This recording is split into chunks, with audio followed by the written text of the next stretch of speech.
Greetings and welcome to my channel. In today's video, I'm going to share my foolproof steps for creating your very own designer Christmas tree. And the tree that I'm going to do is going to be a very traditional looking tree, using traditional colors like reds and greens and golds, and in kind of a country style that's perfect for farmhouses, log homes, cabins, etc. But the steps that I'm going to share are repeatable no matter what kind of home you have and what style tree you'd like to do. And I do have a lot of other Christmas-related content here on YouTube, including several other Christmas tree videos. So I'll be sure to link down to my Christmas playlist in the description box below so you can check out any additional videos you might want to check out. But before we get started on the first step, don't forget to give this video a thumbs up if you enjoy it or find it helpful. And also, don't forget to subscribe and hit the notification bell so you can find out when I post more content. I've got a lot more Christmas-related content coming up this holiday season. The first step to get started is a pretty obvious one, and that's to get your tree set up. The tree that I'm going to be doing today is a 9-foot artificial tree, and it does come pre-lit. And the first thing that I like to do with an artificial tree that's pre-lit is actually, before I set it up, is to plug everything in together on the floor, so that way I can see if there are any lighting issues, and it's much easier to figure out when the tree is still on the floor versus once you have it already set up. Now this is at my parents' house, and this is my parents' tree, and they've had this tree for many years. So I actually already know that there's some problems with the lights on this tree. There's a couple of places where the strands have gone out and they can't really be fixed, but that's okay. I'm gonna add lights and I'll take care of that when I get to those portions of the tree. But once you've ascertained whether or not you have any lighting issues that you have to fix, then it's time to actually set up the tree.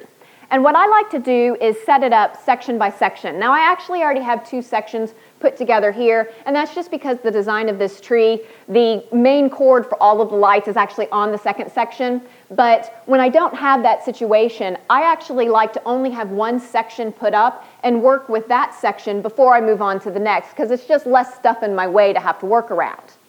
So for setting it up, basically that is fluffing and adding any additional lights that you might want to add. So for fluffing, you do basically have to touch every single branch and manipulate it so that it splays out and makes the tree look as full as possible. And the way that I like to do this is starting from the bottom and working my way around and go kind of ring by ring. So if you can kind of keep the branches up and out of the way of the lowest ring you're working on, that's really the easiest thing to do. Then as you're fluffing, it's a great time to go ahead and add any additional lights that you'd like to add to the tree, either because you have a section of lights on the pre-lit tree that aren't working, or just because you'd like to add some additional lights. I think a good rule of thumb for trees that are around 9 to 12 feet is to have about 100 lights per foot of the tree. So for a 9-foot tree, I'm going for maybe around 900 or a little bit more. Obviously with smaller trees, especially if they're slimline, that could be a little bit overkill. So once you get smaller than 7 feet, maybe it's 2/3 of the number of feet times 100 that you want for lights. And so what I'm going to do is add this set of lights that has several different functions, including this kind of twinkle setting. And this set is 300 lights. So the tree is actually 700 on its own, and with the 300, I'm going to get to 1,000. But why I like to add these twinkle lights is what I'm going to do is I'm working section by section up the tree. I'm going to run these kind of on the inside of the tree. And with this twinkle, they're going to kind of shimmer from within. It's going to give the tree a beautiful glow, and it's really going to just make the tree look much more bright and interesting without being quite as obvious why. This set is an LED set, so it doesn't get too warm, it doesn't use a lot of electricity, but it's also in a similar warm white. It's not going to show as a different color temperature from the rest of the tree. And that's really important, is make sure you get a similar color temperature. With LED lights, you can also get cool white, and so sometimes that's kind of a dead giveaway. This did come from Amazon, and I will link to it down in the description box below. And this is my favorite set. I use it on pretty much every single Christmas tree that I do.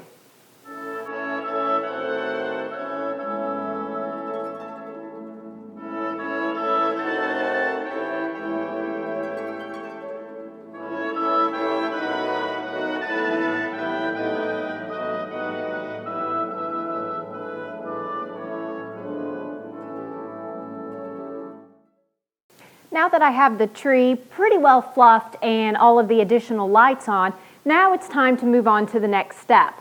I will just quickly say that I don't spend too much time perfecting everything, because obviously when I come back in with other ribbons and bows and ornaments and things, you know, I'll probably still need to fluff a little bit around those.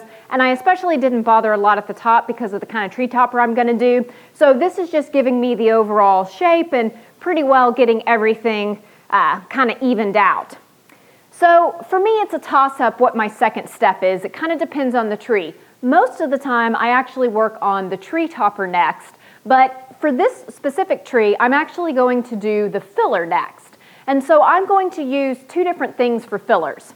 The first is this red mesh ribbon that's about 8 inches wide, and I'm actually going to use this to kind of fill gaps inside the tree. So what I'm going to do is I'm going to kind of weave it in and out of the tree, kind of pulling it forward so it kind of peeks out and then back in. And I'm going to roughly do this around the tree, but I'm not going to just make it look like a solid ribbon that's just circling the tree. The way I weave it in and out, it'll kind of come in and out at different shapes and different directions, so it looks a little more random than that.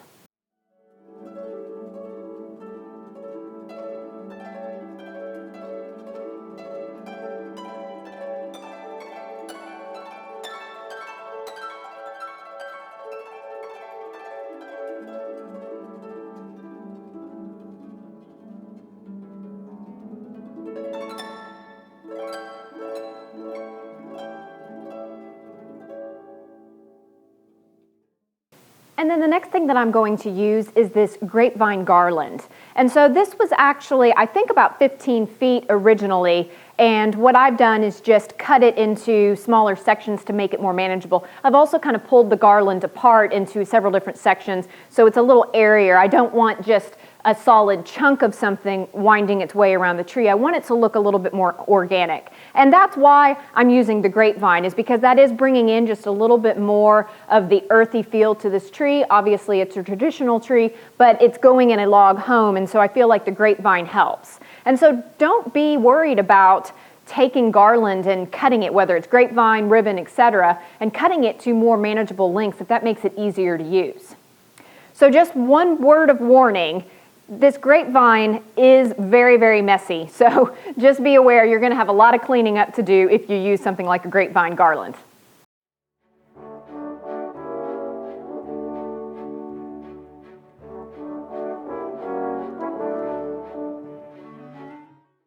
So now we're ready to move on to the third step, which is going to be the tree topper.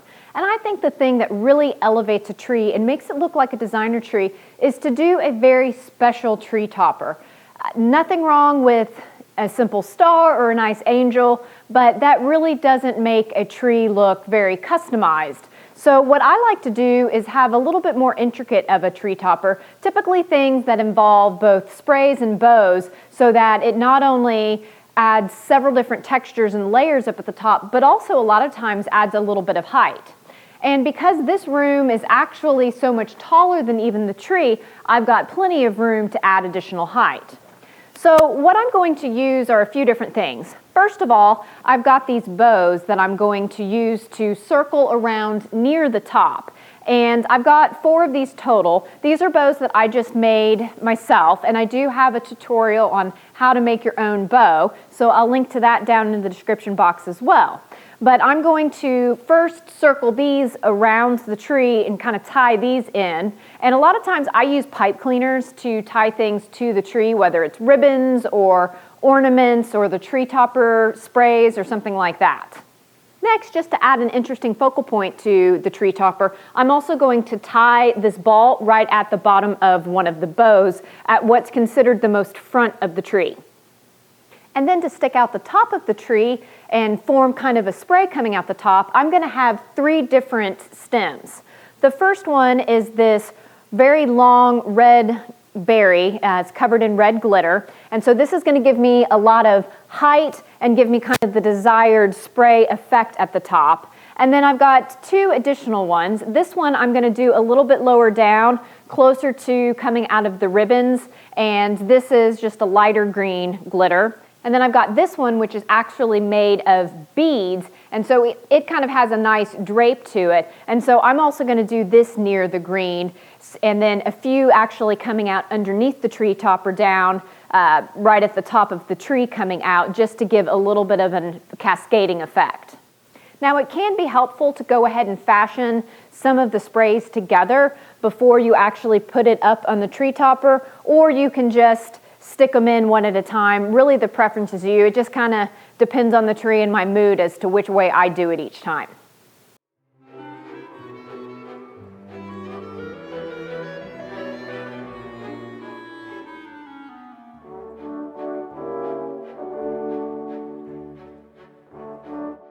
Now that I have the tree topper done, I'm going to start moving on to what's the most fun part, and that's adding the actual embellishments onto the tree. So the first thing that I'm going to do is add these bows that I made out of the same ribbon as what I've used up in the tree topper. This is going to be able to help me fill in some spaces. And I'll kind of work my way in a little bit of a zigzag or a diamond pattern as I go around the tree. So I'll start kind of low down in one spot. I'll come up a little higher at a diagonal, low, but maybe not as low down as here, etc., and kind of work my way around the tree that way.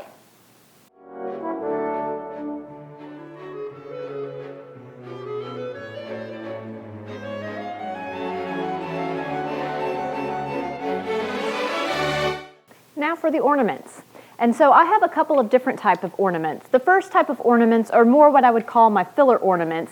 These are the things that aren't as unique, I've got a lot of, and therefore, they're just meant to help fill in dead space in the tree. So I'm going to do these first, and I'm going to use kind of a principle of working my way from bottom up and inside out. And so a lot of times what I like to do with these ornaments is put them more on the inside of the tree. You don't see them as well, but they help fill the space inside really nicely, especially when they're shiny. They help refract some of the light so the tree glows even more. And so these will go more on the inside, and then that leaves the outside of the branches ready for the second type of ornaments that I have, which are the more special ornaments.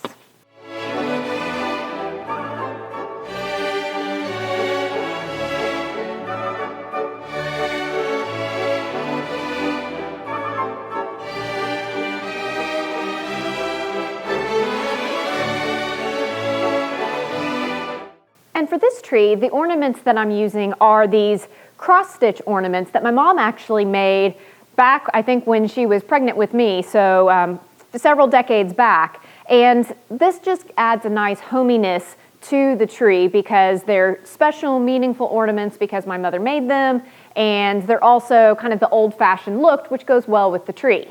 So what I will do for all of the ornaments, the balls and the special ones, is I'll go by type. So that way it's helping make sure that I've got an even spread of the ornaments. So I'll get started with the biggest balls that I'll do kind of at the bottom, do all of one color, move on to the next. I'll go to the next size ball, all of one color, next, etc., until I finally finish with the special ornaments. And to place all of the ornaments on the tree, I will actually avoid using hangers where possible. So for a lot of the bigger balls where I'm sticking them inside, I can actually nestle those inside the tree and they'll kind of stay, or I can rearrange the branches around them so that they stay in place. But as I work my way out and I actually need hangers, then my preference is to use short hangers that I sometimes curl up over the branch so it hangs kind of close to the bottom of the branch that it's coming from. And then if there's already a hanger on an ornament, then I will use the built-in hanger once again to avoid having too much length, which I just think makes it look less professional and polished.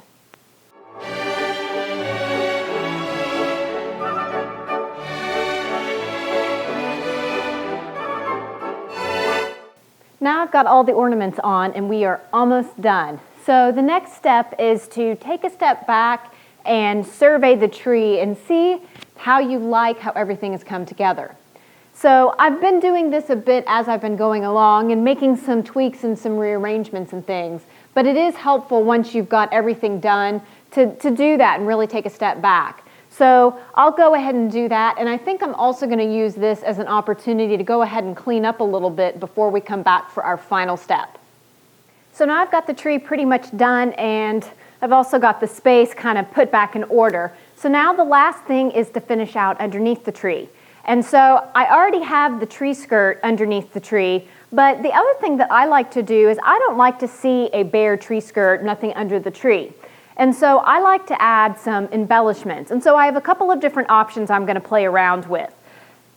I have 3 of these wood candles, which I think are great because first of all, it's nice to have things in trios. It's just kind of a good designer number. And I also like the look and feel of these because they are kind of that old-fashioned, homey, traditional vibe. So I'll probably add these maybe to one side of the tree.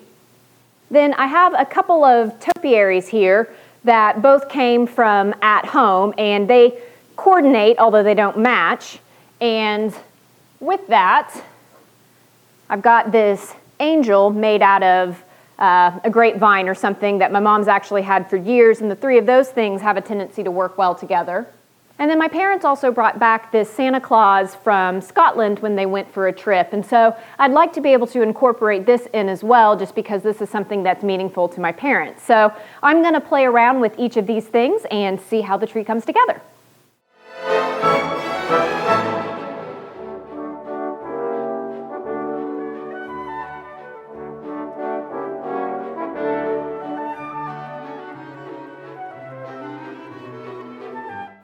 So here's where I think things are going to land, at least for now. I'm sure I'll continue to tweak as I look at it and think about it further, but the one challenge that I'm trying to make sure that I face is the fact that you do come in from the dining room, kitchen, through that doorway into the family room, and so you do have several places that you see this tree, and that's why I need to make sure that the tree and the underneath look good no matter which vantage point you're looking at it from. But here's the finished product of my gorgeous traditional Christmas tree, perfect for a variety of homes, including log homes, farmhouses, country homes, etc. I hope you've enjoyed the video. If so, please be sure to give me a thumbs up if you haven't already. And don't forget to subscribe if you'd like to see my upcoming Christmas content. I'll have lots more videos coming out this holiday season. Otherwise, thank you so much for watching, and until next time, bye.